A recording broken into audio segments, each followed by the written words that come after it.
An FDA advisory committee is considering if it will endorse Pfizer's COVID vaccine for kids ages 5 to 11. If approved, it is a step toward 28 million children becoming eligible for the vaccine.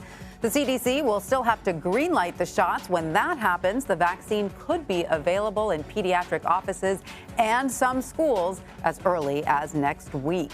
Meanwhile, Moderna released data showing its vaccine is safe and effective for children ages 6 to 11. It also found the majority of adverse effects were mild to moderate, things like fatigue, headache, and fever. The FDA is in the process of reviewing Moderna's vaccine for 12 to 17-year-olds. CBS News' Deborah Alfarone has more.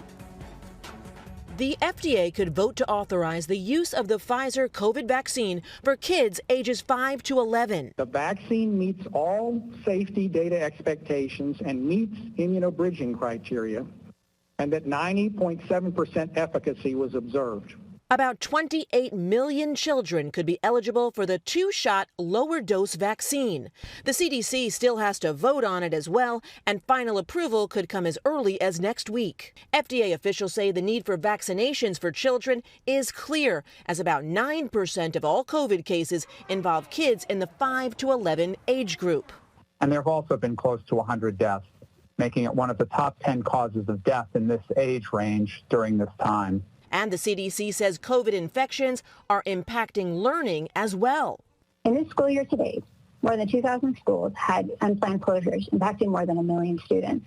The White House says it has secured enough Pfizer doses to vaccinate every eligible child, and those doses will be going to pharmacies and pediatricians' offices as soon as the FDA votes. And these vaccine doses will be shipped with all the supplies needed to vaccinate kids, including smaller needles. Moderna says it will soon ask for approval for its low-dose vaccine for kids.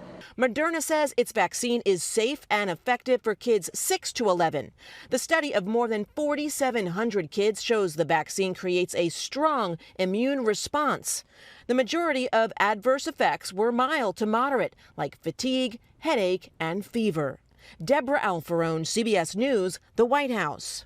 To talk more about this, I'd like to bring in the chief physician from New Orleans Children's Hospital, Dr. Mark Kline. Dr. Kline, welcome.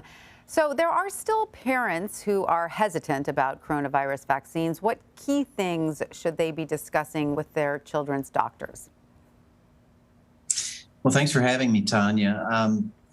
These vaccines have been tested very thoroughly in adults and now in children. And the results are very clear. They're very effective vaccines. They're very safe, perhaps as effective and as safe as any vaccines that have ever been developed for any disease. And so I hope that when mothers and fathers have those conversations with their pediatricians and their family doctors, the doctors will affirm that information for them and strongly encourage them to give their children the same protection that adults and that the parents have had access to for a number of months now. And remind us, what are the sort of common side effects that this vaccine can produce so that parents aren't worried if they see that in their children? What should parents look out for? Yeah, based on the data that we've seen so far from the Pfizer submission to FDA and now the Moderna data that have been made available, the side effects seem to be very similar to what is seen in adults. Some arm soreness, some fatigue, maybe low-grade fever that can persist for a day or two. Relatively mild symptoms. There were no major serious adverse events reported either by Pfizer or Moderna in young children. And so these are more nuisance type symptoms than they are really worrisome side effects, I would say. Mm-hmm. And those kinds of things typically are a sign that the vaccine is working and that the body is developing an immune response. And given just a little bit of time, they go away and then the child will be just fine. And doctor, those side effects wouldn't be very different from the other side effects that other vaccinations could produce, correct?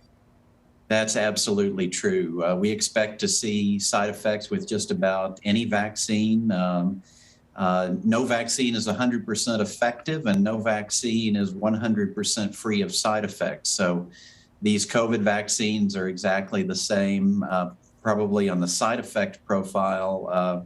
certainly no worse than many of the vaccines that children take on a routine basis. And Doctor, what are the next steps after today's meeting? And then how soon do you think the country will realistically see vaccines for younger children rolling out? Well, Tanya, the next step really is for the advisory committee to make its recommendation. Then the FDA will decide whether to authorize the vaccine for the 5 to 11-year-old age group. That authorization, assuming that it occurs, will then be passed along to the Centers for Disease Control and Prevention, to the immunization committee there, and they will make a recommendation. And Dr. Walensky, the director of the CDC, will make a final recommendation. Once all of that happens, and it sounds cumbersome, but it can happen actually just in a matter of a few days, the company can begin dispensing the drug to pharmacies and other dispensation sites. And so my hope is that we see shots going into arms sometime over the next 10 to 14 days. Now, this would still be a 2-vaccine dose, correct, for Pfizer? Correct. And we do know that the CDC has already approved mixing and matching for adults. Don't want to speculate here, but do you think they might also consider the same for kids once the other shots are approved, once Moderna goes through the same process? Yeah, I don't know, Tanya. I think for the time being, we're just dealing with the Pfizer vaccine. And so what will likely get emergency use authorization in the younger age group is a 2-dose regimen of the Pfizer.